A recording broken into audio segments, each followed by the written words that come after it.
Hi all, Dean McCare here, your Liberal Democrat candidate for Eden Monero. It seems some of you hold some fears or concerns that I may have gone a bit mad with how I've set up my how to vote card for this election. Because not only did I stick to my guns of putting the big four major parties exactly where they deserve to be, at the very bottom of the list, but I also placed the Labor Party above the Liberal Party on that list. I'm making no apologies for that decision, and I'm happy to share with you why I made the decision. My expectations of the Labor Party are so low that when they underperform, waste money, and try to steal freedoms from everyday Australian citizens, I'm not surprised in the slightest. But at both a federal and New South Wales state level, the Liberals have been in charge since 2013 federally and in charge of New South Wales since 2011.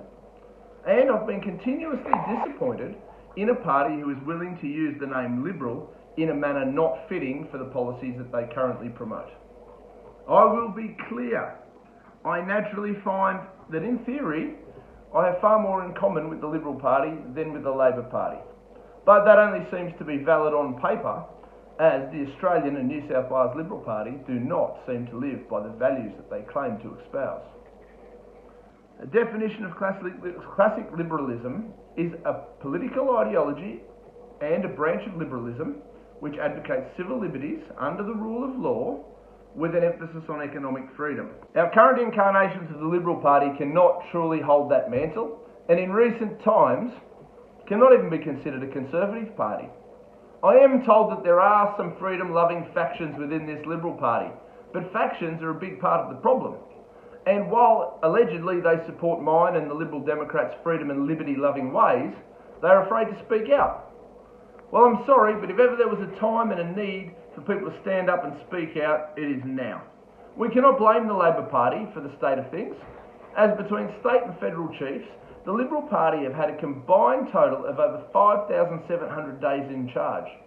During this time, I've hardly seen any real-world shrinking of government, any real-world lowering or even simplifying of taxes. I've seen no lowering in the costs of living for Australian families and businesses. And to be fair, most of these areas, costs are actually rising.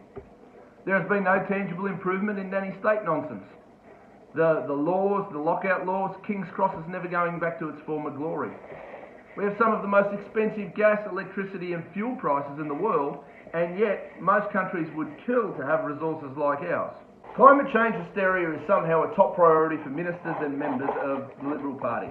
And regardless of your view on the science, what the science does unequivocally say is that Australia, in the scheme of things, is insignificant unless all of our other major world trading partners and non-trading partners change their ways. If they do not modify their ways, the climate change contribution of Australia will be insignificant.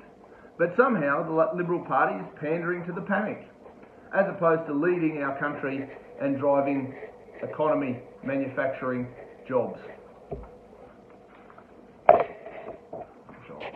Speech is not free under the Liberal Party's stewardship, and the free market was decimated during the COVID-19 fears, therefore not free. Taxes for individuals and businesses are still far too high, and yet the Liberal Party still feels that by default I owe them my support. I've attacked the arrogance of the major four parties, and I believe rightfully so.